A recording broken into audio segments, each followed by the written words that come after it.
Welcome, I'm Mike Gastin and I'm joined by Chad Rieflin. He's the Director of Programs and Grants for the Consumer Credit Counseling Service of Rochester.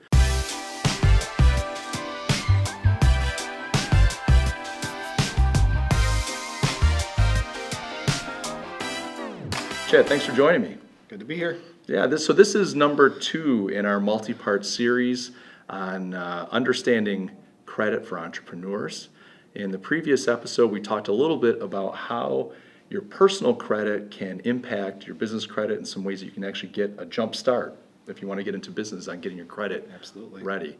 So Chad, thanks for joining me. I want to talk about this second tip that you have, and that's really about making sure that you know your credit score, your credit worthiness, and I guess there are multiple ways that you can do that. Do you want to talk a little bit about that? Sure. Yeah, I think the second thing is awareness, right? So that's what we're getting into now. First, we just kind of shed light on the fact that this is an issue that we don't always consider in small business or entrepreneurial startup space, but it can make a big difference. So if we don't have awareness of the whole picture, then we're kind of stuck. So the first place where we really want to start to become aware is by understanding that we have more than one credit report. So an assumption would be there's one particular report that we can look at, and that's going to have kind of a universal look into our credit. The truth is there's 3 main credit reporting agencies that we'd really have to focus on to understand our full picture of what's being reported about us. Okay. And those 3 agencies are Equifax, Experian, and TransUnion. They're independent companies. They're not government run or anything like that. And they house the information that creates our credit report. Okay, now are you and your company, are you guys affiliated with them at all? We are not. So our focus is on counseling and educating consumers to better understand these issues and to assist them, provide help to reach their goals financially, build financial wellness, build financial peace of mind, and really know these types of differences that just aren't common knowledge for us in the day-to-day circles that we run in. But I'm assuming these 3 that you mentioned, and I'll put a link to each in the description below, as well as a link to Chad's company for anybody that's interested in getting more information. But each of these are tools that you either use or that you advise your clients use to better understand their credit situation. Right. You want to continue to understand those reports. Right. Each of them will look a little bit different because they're competing companies. So it's going to take some practice and some time. Usually there's a little apprehension when we don't understand something as well. But I would encourage you just to dig in. They've done a much better job these days to make things consumer friendly, help us to really be able to get out of that information what we need to know to make good decisions and make the right steps. And what's the benefit of using all 3? I mean, I understand they might look a little different, but isn't there, I mean, these are all 3 pretty big names. Isn't one good enough in the sense that I can just look and go, my score is a 720 and I'm off to the races? Like, how much of a difference is there really going to be between That's them? a really great question. There's kind of 2 parts to your question. Such great. First part is that you'd think that each one would have universal information in our digital day and age, but they do still collect information from different sources. So this doesn't really happen. Let's say, for example, though, that Sears has an account for us for a credit card, and Sears reports only to Equifax, but they don't report to Experian or TransUnion. Right. So if we were to source our Experian or TransUnion report, we're not going to see the information about that Sears account on there. Okay. Now, most major lenders like Sears would have it on all Across 3. all 3, sure. But some of your smaller, maybe local credit unions, financial institutions that you might get a small business loan from may not report that information to all 3 bureaus because they pay for the privilege to do that. Okay. Now, the second part of your question was with the credit score. A credit score is actually separate than your credit report. Okay. And that will not automatically be on your credit report. I've always thought of them as the same thing.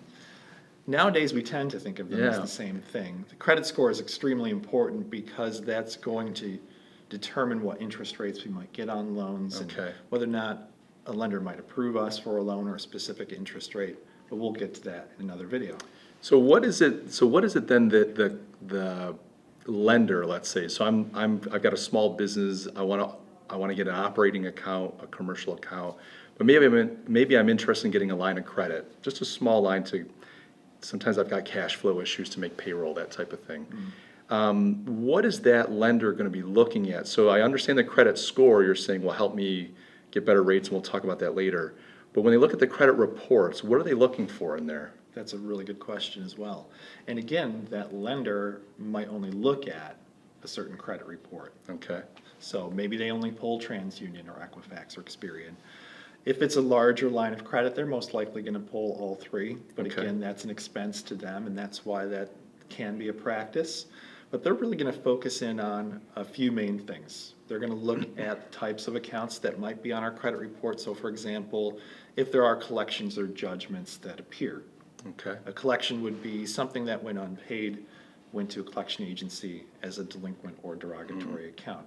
Okay. A judgment means that we had a lawsuit passed against us for that Okay. particular account. And that would be of particular concern to a lender, Sure. thinking that something could be attached to one of our assets that they might have an interest in if they're going to lend to us. Sure. Now, I know we said in the previous episode, and we'll say it again, I know we're going to talk about some of the things that we can do to make our score better. And and I guess I can't help but ask now, some of these things like judgments, do they stay with you forever? Is this like a criminal record where, like you did a thing and now it's just always part of your file, or is there a lifespan on some of these things? I think that's an applicable question now. There's a law that governs how long information can stay on our credit report, the type of information, how we can resolve information that might be inaccurate or needs to be updated. So under that law, it's called the Fair Credit Reporting Act. Okay. It dictates that any negative information, like a collection or judgment that we were mentioning before, can only be reported for up to 7 years from the date it became a negative piece of information. Okay, well, get the year of Jubilee, 7 years, and Exactly. the record's Right. wiped clean. One of the things that I struggle with, at least when I was younger, and I've gotten a lot better at this, is, there's something out there that's undefined. So there's a credit report, let's say, out there, and I don't really know what it is, but I know it's probably not exactly the way I want it. And so my way of dealing with it when I was younger was just to avoid it. I would just avoid whatever that thing is and hope that it would go away or that somehow it wouldn't impact me.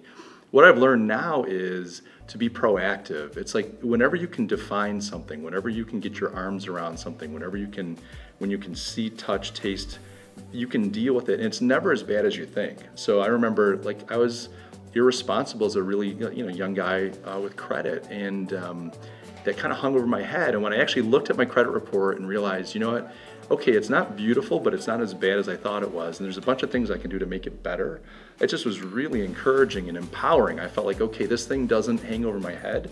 It's just a real thing that I can deal with, and there are pathways, processes, best practices, and even people that will help me to make it better. And that was really empowering. I think that's a great way to look at it. In fact, I think one of the greatest joys that I've found in doing this type of work is when someone comes in and realizes it's not as bad as they thought, Yeah. and there are opportunities and strategies that they can take. It's never as bad as Sure. the worst that we've seen. So there's hope, Yeah. and that's part of it. And it helps us to kind of overcome those challenges, like you pointed out, where we want to put our head in the sand and Yeah. hope that it gets better, and it never does. So Yeah. facing it is step one. Well, that's fantastic. Chad, thanks so much. This is a great tip. So guys, what you want to be thinking about is the fact that there are 3 credit reports out there. Again, I'll put links in the description below. You should avail yourself of them, and in the next episode we'll talk a little bit more about that. But also, don't avoid it. You need to look at your credit report. You need to understand it. Not looking at it is not helping you. And there are many ways that you can make it stronger, healthier, and more attractive, and we're going to talk about those in a little bit. So thanks for joining us. If you enjoyed this video, if you found it useful, give me a thumbs up. Don't forget to subscribe. And I want to say, Chad, thank you. Thanks for joining me. This is great Thanks again, stuff. Mike. Thanks, everybody. All right, we'll see you soon. Cheers.